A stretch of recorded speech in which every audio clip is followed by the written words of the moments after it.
ओम नमो भगवते वासुदेवाय। ओम नमो भगवते वासुदेवाय। नामापि ते च मधुरं मधुरं स्वरूपं कर्मापि ते च मधुरं मधुरा स्मृतिश्च। बुद्धिं प्रबोधय प्रभो मधुबोधशक्तिं विद्यां प्रयच्छ परमां परिभावयामि। परमात्मा सच्चिदानंद घन विग्रह आनंद कंद श्री कृष्ण भगवान कर चरणारविंदर अनंत कोटि प्रणाम पूर्वक उपस्थित समस्त गीता परिषदर भाई भौणी मान को मोर सादर हरिओम। आज आम 16 अध्याय 13 श्लोक उपरे आलोचना रखिबा। इदमद्य मया लब्धम् इमं प्राप्स्ये मनोरथम् इदमस्तीदमपि मे भविष्यति पुनर्धनम्। आसुरी स्वभाव मनुष्य लोभ क्रोध अभिमानर बशवर्ती है प्रत्येक मुहूर्तरे नूतन नूतन चिंताधारा करिथाए। से विषय भगवान कहवाकू जाई वर्तमान ए श्लोकर उपस्थापन करिसंती। सेमाने मनोरथ करुथांती जे आज एतिकी वस्तु मु पाईगली, एतिकी संपत्ति मते मिलीगला, एथर अमुक मनोवांछा पूर्ण करी यही कामनाटा मोर पूर्ति हो। एतिकी धन तो मो पाखे अच्छी, आहुरी भी एतिकी धन हो। प्रत्येक मुहूर्त जिमिति जड़े ईश्वर विश्वासी व्यक्ति प्रत्येक मुहूर्त से ईश्वर को चिंतन करि थाए।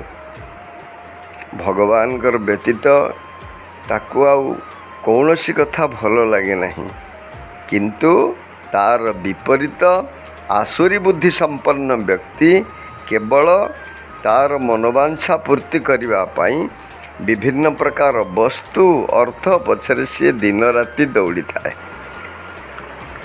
राति दिन चोरी करिबा, लुंठन करिबा, काहाको ठकिबा, धोखाबाज करिबा द्वारा जो अर्थ ताको मिले से तार मनोवांछा पूर्ति करे।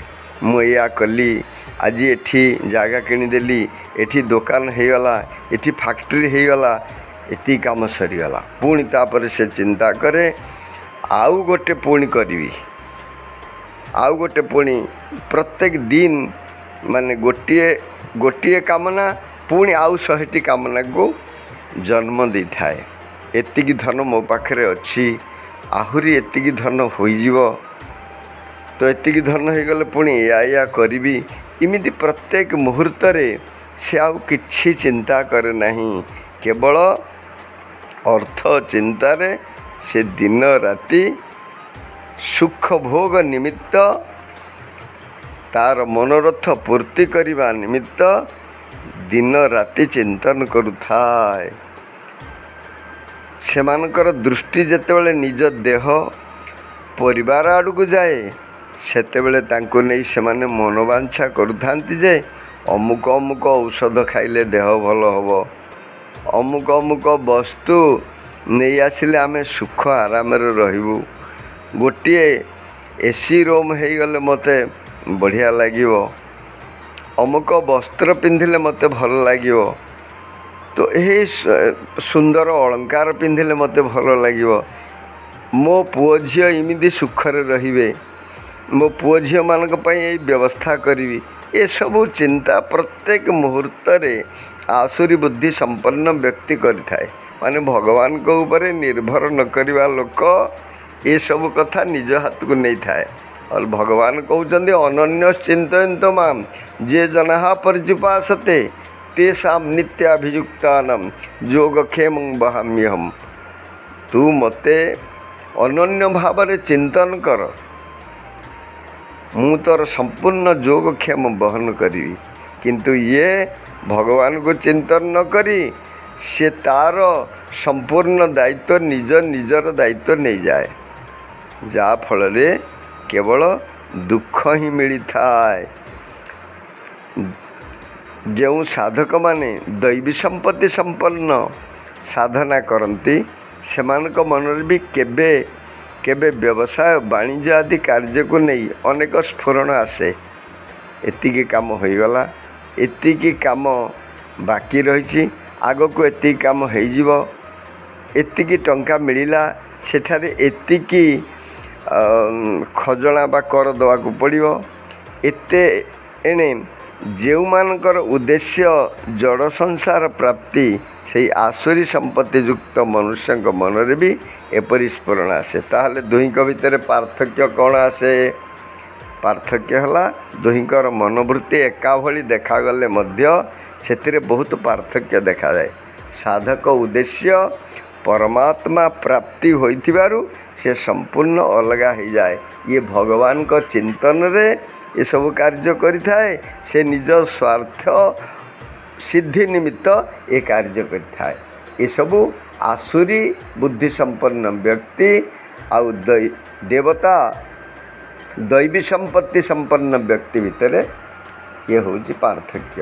ଜୟ ଜଗନ୍ନାଥ ସ୍ୱାମୀ। ହରି ଓମ୍ ନମୋ ଭଗବତେ ବାସୁଦେବାୟ।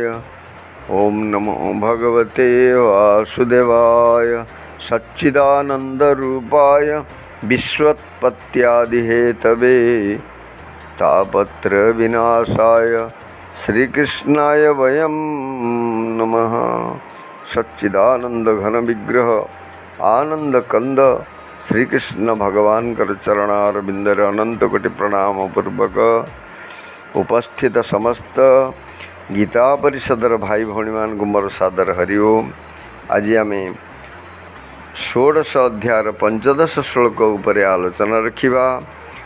ଆଢ୍ୟୋଭିଜନବାନସ୍ମି କୋନ୍ୟସ୍ତି ସଦୃଶୋ ମୟା ୟକ୍ଷ୍ୟେ ଦାସ୍ୟାମି ମୋଦିଷ୍ୟ ଇତ୍ୟଜ୍ଞାନ ବିମୋହିତଃ।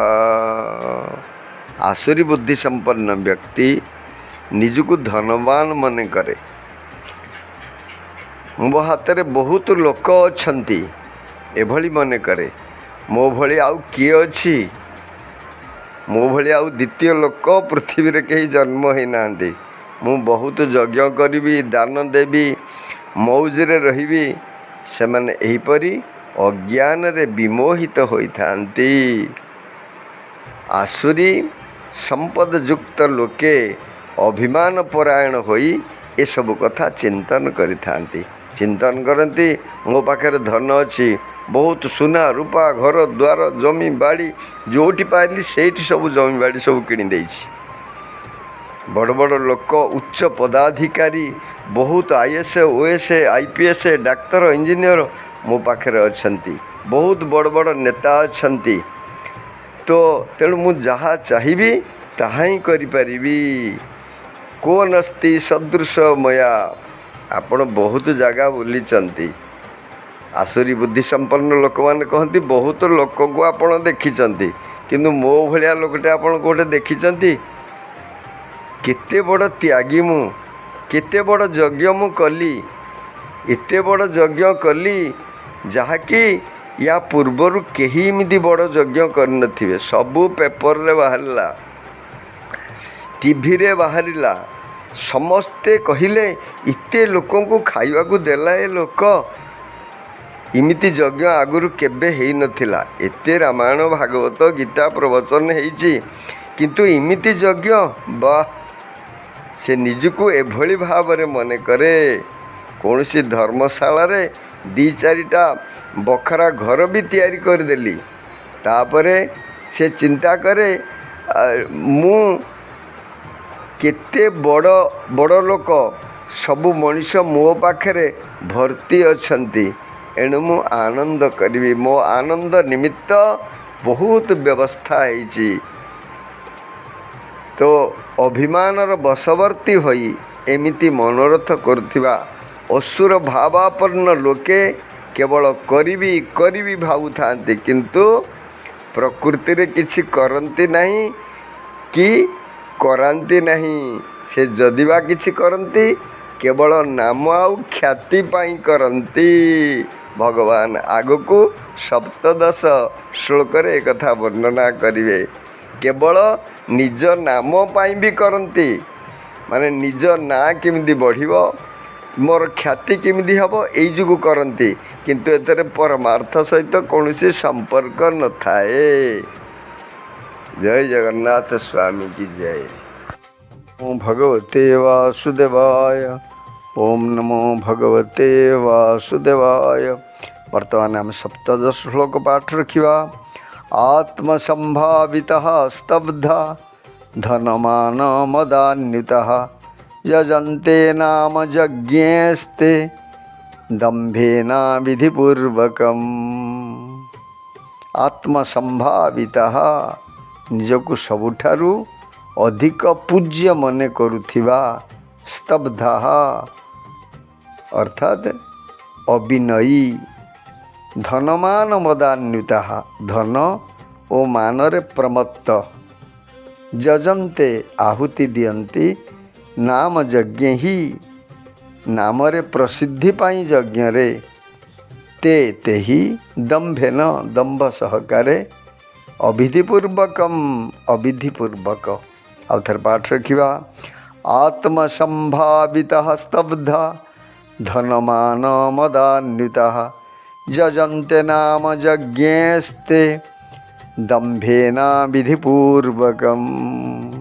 ଶ୍ଲୋକାର୍ଥ ହେଲା, ନିଜକୁ ନିଜେ ଶ୍ରେଷ୍ଠ ମାନୁଥିବା, ସ୍ତବ୍ଧ ଗର୍ବଯୁକ୍ତ, ଧନ ଓ ମାନରେ ପ୍ରମତ୍ତ ମଦୋନ୍ମତ୍ତ ଲୋକ, ଶାସ୍ତ୍ରବିଧିରୁ ରହିତ, କେବଳ ନାମ ମାତ୍ର ଯଜ୍ଞ ଦ୍ୱାରା ଦମ୍ଭପୂର୍ବକ ପୂଜନ କରନ୍ତି। ଜୟ ଜଗନ୍ନାଥ ସ୍ୱାମୀ କି ଜୟ। ଓଁ ଭଗବତେ ବାସୁଦେବାୟ। ଓମ୍ ନମୋ ଭଗବତେ ବାସୁଦେବାୟ। ବର୍ତ୍ତମାନ ଆମେ ପଞ୍ଚଦଶ ଶ୍ଲୋକ ପାଠ ରଖିବା। ଆଢ୍ୟୋଭିଜନବାନୋऽସ୍ମି କୋऽନ୍ୟୋऽସ୍ତି ସଦୃଶୋ ମୟା ଯକ୍ଷେ ଦାସ୍ୟାମି ମୋଦିଷ୍ୟ ଇତ୍ୟଜ୍ଞାନ ବିମୋହିତଃ। ଆଢ୍ୟ କହିଲେ ଧନବାନ, ମୁଁ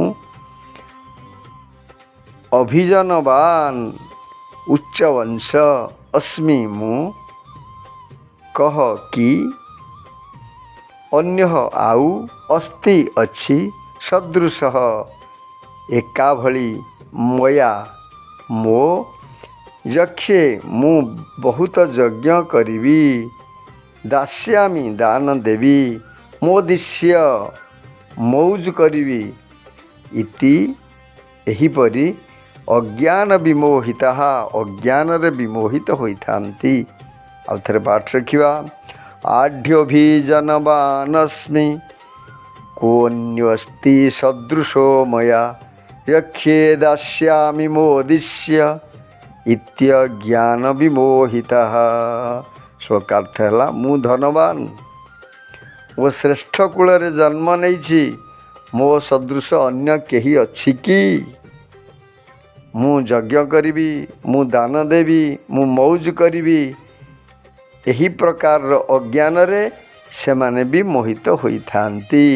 ଜୟ ଜଗନ୍ନାଥ ସ୍ୱାମୀ କି ଜୟ।